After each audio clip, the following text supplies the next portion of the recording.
This is the Redmi 12, a sub $200 smartphone that in India at least has generated sales of over 300,000 units. Not 300, not 3,000, 300,000. And when you see that headline, you think, whoa, what makes this phone so special? And then you break open GSM Arena and you look at the spec and you think, 6.7-inch LCD, 90 Hz, sick. 4GB of RAM, 120GB of storage, 5000 mAh battery, and then a MediaTek Helio G88 processor, all kind of ticks that budget range. Then you see the triple cameras and you think, okay, maybe it's the cameras that are like astounding and that's pushing us through such high sales. Well, you've got a 50 megapixel wide, 8 megapixel ultra wide, and 2 megapixel macro lens. So that spec is very much in line with what you get for this sort of price, give or take a few details. When cameras, I just briefly touch on those quickly. Performance-wise, wide, ultra-wide, and macro perform reasonably well as you'd expect for a budget smartphone. They're nothing incredible, but they're pretty decent. Then things like portrait, front-facing cameras, etc. Sorry, portrait, and then the front-facing selfie camera, I should say, losing my own words here, are again good, not great. Rear video, you get 1080p 30 FPS on front and rear video as well. So again, not 4K, but generally speaking, the camera performance is good, as you see by these sample shots and video shots as well. So let's dig a bit deeper and see what it is that makes the Redmi 12 such a great seller in such a short period of time.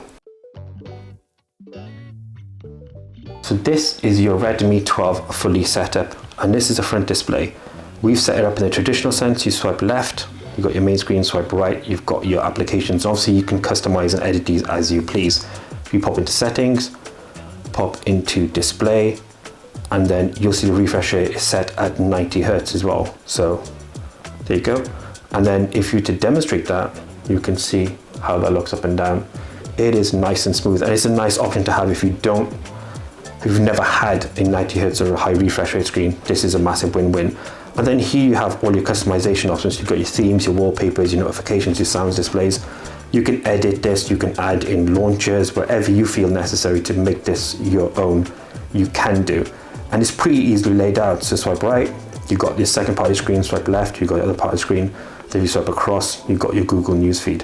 So all this again is just adds to customization. You don't have to have this, you can change it to whatever you see fit. And that's sort of like your basic rundown of your Xiaomi Redmi 12. And again, more customization options up here. This is your Redmi 12 displaying some media. Again, 1080p, 90 Hz display, 6.7-inch. And this is just a generic video running on the highest picture quality that YouTube will support for this particular device. Obviously, it's not a 4K device. Of to note, front-facing camera is there, 1080p 30 FPS, and then you've got your borders. Obviously the chin here is probably your biggest issue, that's quite thick, but otherwise it's pretty good, to be fair, for sound, for like video quality. There's no issue here watching any media at all, and as you can see on camera, the color reproduction is really, really nice. Actually, it's a stunning video, to be fair. So this is a demo of Call of Duty on the Redmi 12, and let me show this kind of this. As you can see in the bottom left hand corner, graphic settings are low, and that's by default because the processor on this device isn't particularly capable of anything extraordinary in terms of graphic. Sound though,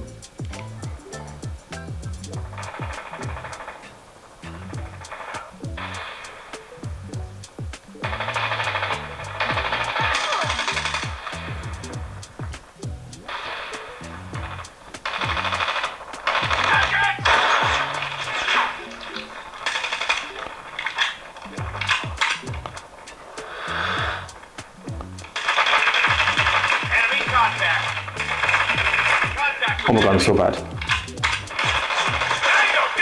Anyway, sound quality is pretty good actually, factoring in that it is a budget device, but it can be a little tinny because it is just that one speaker firing off.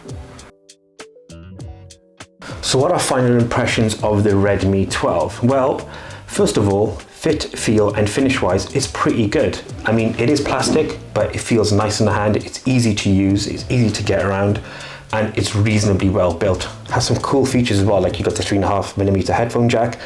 Unfortunately, the unboxing experience, let's briefly touch on that, is devoid of a charging brick, but it is USB-C, so they're pretty common and pretty easy to find, and you'll be able to obviously use, if you've got an existing Android phone within the last 3-4 years, almost definitely you'll have a charging brick that will allow you to charge it.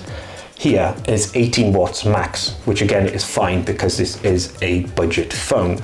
In terms of everything else, is as you'd expect, ejector pin, silicone case, and your manuals and inserts, and then the phone itself comes in this polar silver color. Again, it's a nice color, has a nice sort of weird sort of shimmer to it as well. Probably the best color, to be fair. You've got gray, and then you've got a very light blue. Overall, the phone, build-wise, pretty good. Again, as you'd expect. Temper expectations if you're coming from a high-end phone and you want to just save a bit of money because you want to keep the basics and you want a low-end phone. Temper expectations, there are some drawbacks, mainly screen to body ratio, performance are okay, not great, and then cameras again are okay, not great. But for everything else, the Xiaomi Redmi 12, not Note 12, is a really impressive budget device. And at the start of this video, we said, why is it sold 300,000 units in India so quickly within a matter of hours? Well, we can kind of see why. If you're budget conscious and you want a phone that offers everything as much as you could expect for less than $200, and you want it to be able to play video content, take the odd photos here and there, browse the internet, and then you want to do a bit of gaming, this is really up there. The Redmi 12 should be taken with serious consideration. Thank you so much for watching. Until the next one, as always, we out.